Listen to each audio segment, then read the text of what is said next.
Good morning, students. Today I am going to explain you the last topic of the chapter, which is fuel. Firstly, you should know what is a fuel. The substance that undergoes combustion is said to be combustible or fuel. In other words, we can say a combustible substance which on burning produces a large amount of heat and light is called a fuel.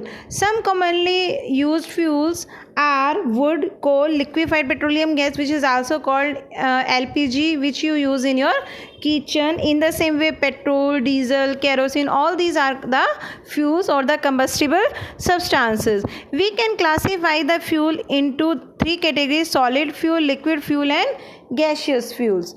If I talk about solid fuels, the fuels which are found in solid state are called the solid fuels. Here are given some examples like wood, coal, charcoal, etc. In the same way, liquid fuels are found in liquid state, for example kerosene, petrol, diesel, etc. And the gaseous fuels are like CNG, means compressed natural gas, LPG, liquefied petroleum gas, biogas, hydrogen, all these are found in gaseous state, so these are called the gaseous fuels. Now we should know what are the characteristics of a good fuel. Here are listed a few characteristics on the basis of which we can determine whether it is a good fuel or not. If I talk about number one, it is readily available, means it should be easily available. Next one is cheap. It should not be very high in cost, it should be cheap. If it is cheap in cost, then it is a good fuel. In the same way, it should be easy to store and transport. We consider CNG and LPG as an ideal fuel because these are easy to store and can be transported easily through pipelines, whereas wood, charcoal, these are difficult to transport from one place to another. In the same way, burns at a moderate rate, means it should be burned at a moderate rate, not so much high or not so much low. Produces a large amount of heat. It is related to calorific value, which I will describe in the next slide. Calorific value means the amount of heat produced on burning 1 kilogram of a fuel. So those fuels which release large amount of heat, they are considered to be a good fuel. Next one, does not leave behind any undesirable substances. It means they should not leave any residue, which is also called ash, after burning. So they should be pollution free, or they should cause very less pollution. So in this way, these are some characteristics of a good fuel, on the basis of which, in the same way, there may be one more: the ignition temperature of the fuel should be above the room temperature so that it is safe to use. So these are certain characteristics of a good fuel, on the basis of which we can decide whether it is a good fuel or not. In the same way, next one is calorific value, which is also called fuel efficiency. Now you should know what is a calorific value. It is the amount of heat produced on complete combustion of 1 kilogram of a fuel.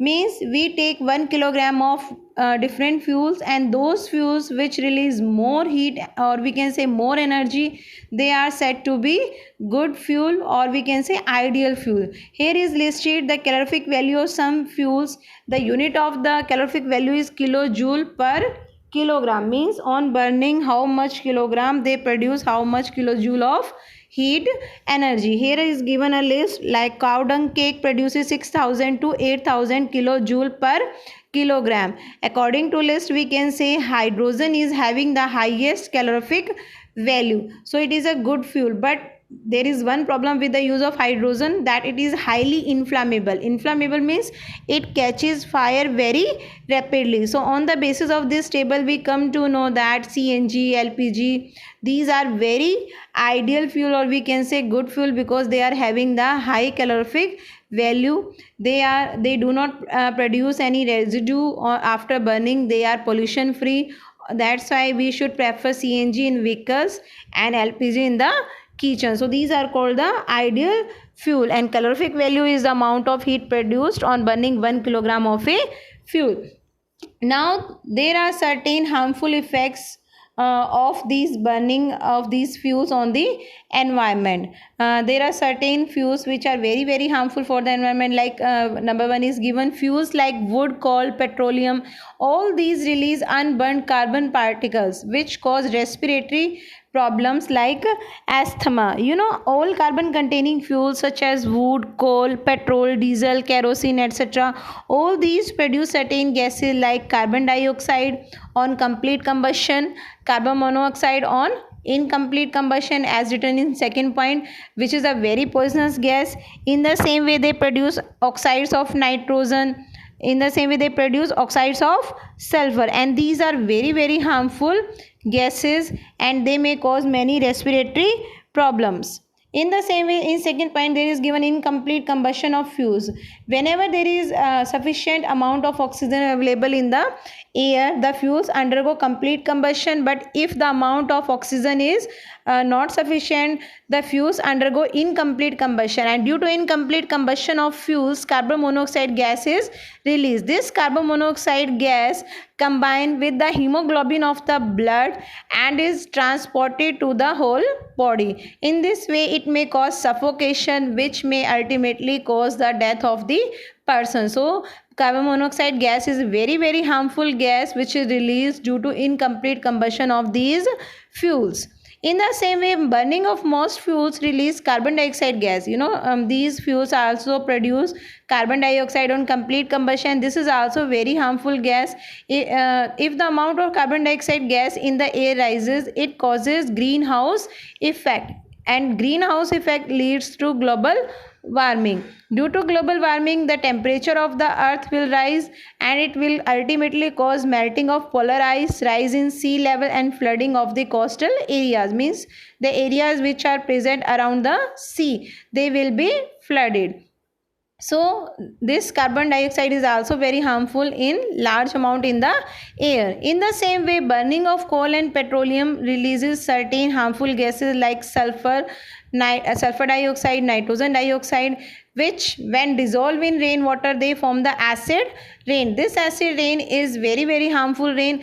Even the first rain of the season is always very much acidic, which is very harmful for the skin, and it may cause skin allergy. In the same way, it is very harmful for the crop, soil, and even it is harmful for the buildings. The Taj Mahal in Agra marble has become yellowish. That is due to the result of acid rain. So this acid rain is very very harmful for all the human beings, all the animals, and even for the plants. So we should use judicial use of these fuels, and we should use them at a limited rate. Depletion of non-renewable resources of energy is known as the energy crisis. So energy crisis can be prevented by the judicial use of various sources of energy.